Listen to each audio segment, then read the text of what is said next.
Hi friends, welcome to my channel.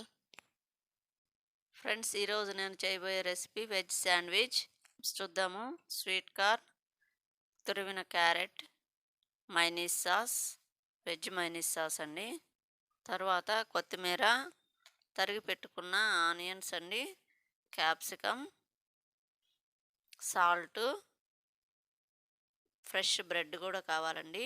ఇప్పుడు అన్నీ ఒక బౌల్లోకి తీసుకుందాం. వీటిని onions, capsicum, sweet corn, carrot తురుము,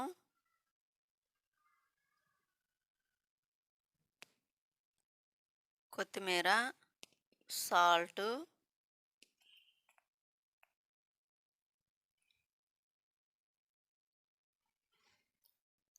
వెజ్ మైనస్ 2 స్పూన్స్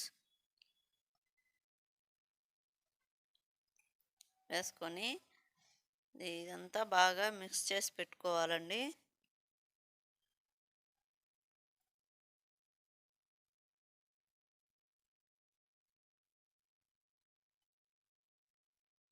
ఇప్పుడు ఫ్రెష్ బ్రెడ్ తీసుకొని బటర్ని బ్రెడ్ అంతా స్ప్రెడ్ చేయాలి. ఒక్కొక్క పీస్కి 1 సైడ్ అప్లై చేసుకోవాలండి, వీడియోలో చూపించిన విధంగా.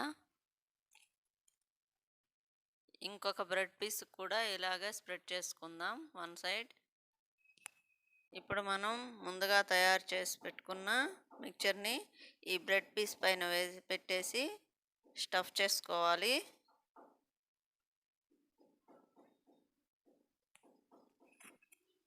ఇలా స్టఫ్ చేసుకుని ఇంకొక పీస్ కూడా దానిపైన పెట్టేసి క్లోజ్ చేయాలండి. ఒకటి కూడా ఇలాగే చేసుకొని పక్కన పెట్టుకున్నాను.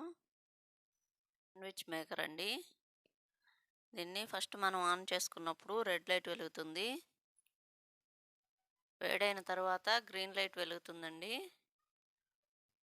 గ్రీన్ లైట్ వెలిగిన తర్వాత ఓపెన్ చేసుకుని మనం ముందుగా తయారు చేసి పెట్టుకున్న బ్రెడ్ పీసుల్ని దానిలో పెట్టి క్లోజ్ చేయాలండి.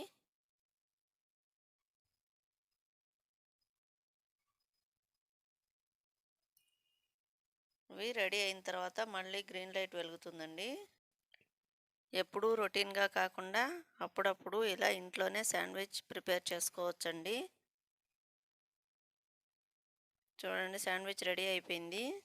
ఈ రెసిపీ కనుక మీకు నచ్చినట్లయితే లైక్ చేయండి, మీ ఫ్రెండ్స్ అండ్ ఫ్యామిలీకి షేర్ చేయండి, సబ్స్క్రైబ్ చేసుకొని బెల్ ఐకాన్ని క్లిక్ చేయండి. ఆల్ అనే ఆప్షన్ని ఎంచుకోండి, మా నోటిఫికేషన్ మీకు వెంటనే వస్తుంది. ఈ శాండ్విచ్ని టమాటో కెచప్తో సర్వ్ చేసుకుంటే బాగుంటుంది. Thank you for watching. Bye.